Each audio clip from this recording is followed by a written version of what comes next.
हिमालय की बर्फ में दफन है एक ऐसा द्वार जिसे खुद भगवानों ने बंद किया था। ना कोई देवता उसे खोल सका, ना कोई राक्षस।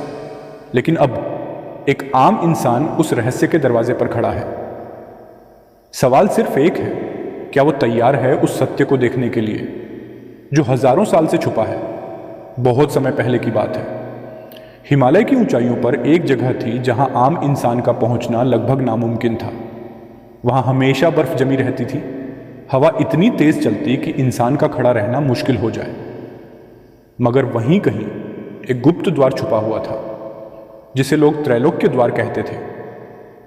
यह द्वार न केवल तीनों लोकों पृथ्वी, स्वर्ग और पाताल को जोड़ता था, बल्कि वह एक ऐसा रहस्य समेटे था जिसे जानना खुद भगवानों के लिए भी आसान नहीं था। इस द्वार के बारे में बहुत कम लोगों को पता था। हजारों साल पहले जब धरती पर राक्षसों का आतंक था, तब देवताओं और असुरों के बीच भयानक युद्ध हुआ था। उस युद्ध में कई रहस्य दफन हो गए। उन्हीं रहस्यों में से एक था त्रैलोक्य द्वार। इस द्वार को खुद भगवान विष्णु ने बंद किया था ताकि इसकी शक्ति का दुरुपयोग ना हो सके, क्योंकि एक बार यह द्वार खुल गया तो तीनों लोकों की सीमाएं टूट जाएंगी।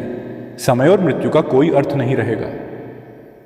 मनुष्य देव बन सकता है और राक्षस अमर, इसीलिए इसे सदा के लिए बंद कर दिया गया। लेकिन समय के साथ लोग भूल गए कि ऐसा कोई द्वार कभी था भी। अब बात करते हैं वर्तमान की। विवेक नाम का एक युवक था। वह एक शोधकर्ता था। उसे प्राचीन ग्रंथ पढ़ने, पुरानी कहानियों को जानने और मंदिरों की दीवारों पर खुदी लिपियों को समझने का शौक था। बचपन से ही उसे एक सपना आता था, एक द्वार जिसके आगे 3 नाग खड़े हैं और ऊपर आकाश से कोई शक्ति उसे बुला रही है। उसने यह सपना कई बार देखा था और हर बार वह चौंक कर उठ जाता था। एक दिन उसे अपने दादा की पुरानी किताबों में एक पन्ना मिला। उस पर हाथ से कुछ लिखा था, त्रैलोक्य द्वार, जहां काल रुका हुआ है।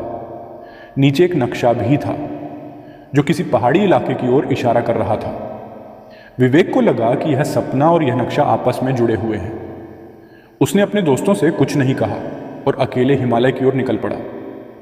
रास्ता बेहद कठिन था। बर्फ में पैर धंसते, ठंडी हवाएं शरीर को जमाने लगती, लेकिन विवेक का मन बिल्कुल शांत था। उसे पता था कि जो रहस्य वह खोज रहा है वह साधारण नहीं है। 3 दिन तक चलने के बाद उसे एक पुराना गुफा दिखा। उसके ऊपर एक सांप की आकृति बनी हुई थी और नीचे लिखा था, जो समय से न डरे वही सत्य को देखे। विवेक ने गहरी सांस ली और अंदर चला गया। गुफा के अंदर अंधेरा था, लेकिन जैसे ही वह अंदर गया, दीवारें हल्के नीले रंग से चमकने लगीं। ऐसा लग रहा था जैसे कोई शक्ति उसके आने की प्रतीक्षा कर रही हो।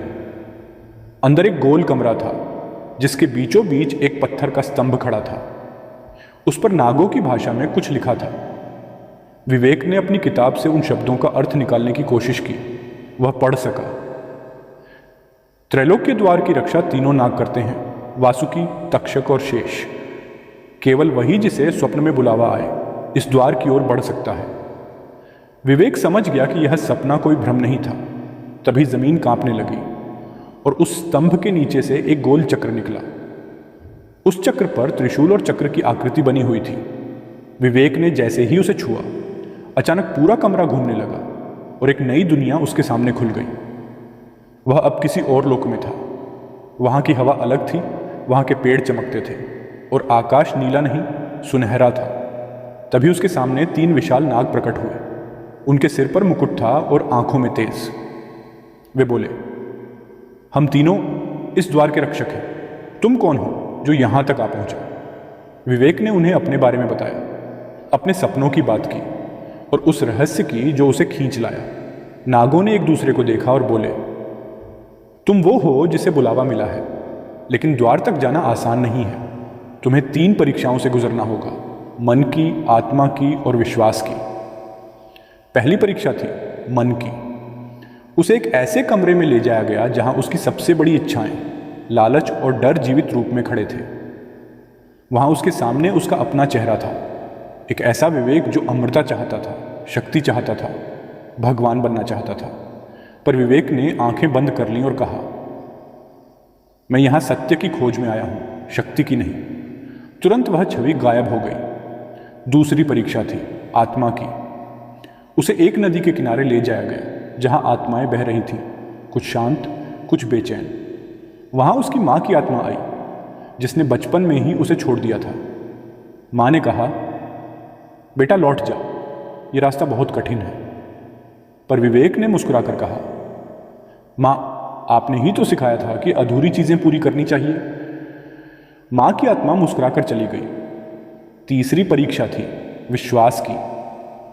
उसे एक अंधेरी खाई के किनारे खड़ा किया गया और कहा गया, यदि तुम सही हो तो तुम्हें यह खाई पार करनी होगी, बिना देखे, बस भरोसे के सहारे। विवेक ने आंखें बंद की और आगे कदम बढ़ाया। जैसे ही उसका पहला कदम हवा में गया, नीचे से एक पुल बन गया। तीनों परीक्षाएं पूरी होने के बाद नागों ने द्वार की ओर इशारा किया। वहां एक विशाल पत्थर का दरवाजा था, जिस पर कोई ताला नहीं था, लेकिन वह अपने आप नहीं खुल रहा था।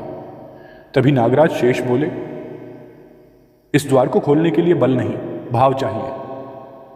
विवेक ने अपने हाथ जोड़कर प्रार्थना की, हे ब्रह्मांड, यदि मेरा हृदय पवित्र है और मेरा इरादा सच्चा है तो यह द्वार खुले।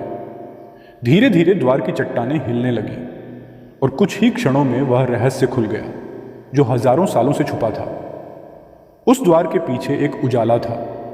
वहां कोई चीज नहीं दिख रही थी, बस एक ऊर्जा थी जो बोल रही थी।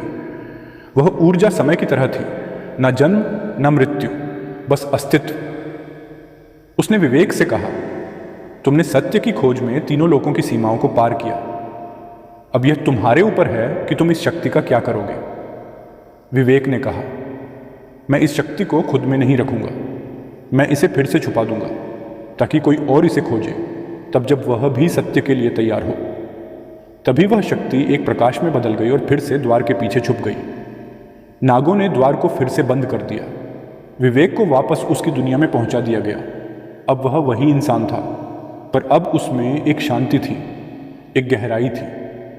उसने वह रहस्य देख लिया था जिसे जानना सभी का सपना था। वह अब किताबें नहीं पढ़ता था, वह खुद एक जीती जागती किताब बन चुका था। और उस दिन से हर पूर्णिमा की रात हिमालय की ऊंचाई पर एक रोशनी दिखती है। कुछ लोग कहते हैं वहां आज भी कोई है जो त्रैलोक्य द्वार की रक्षा कर रहा है। शायद वह विवेक ही है, या शायद अब वह भी एक रहस्य बन चुका है। हमारा वीडियो कैसा लगा कमेंट में ज़रूर बताएं। पार्ट 2 बहुत जल्द आने वाला है और यकीन मानिए ये सिर्फ शुरुआत थी। तो वीडियो को लाइक करें, चैनल को सब्सक्राइब करें और बेल आइकन दबाना बिल्कुल ना भूलें ताकि अगली कड़ी सबसे पहले आप तक पहुंचे।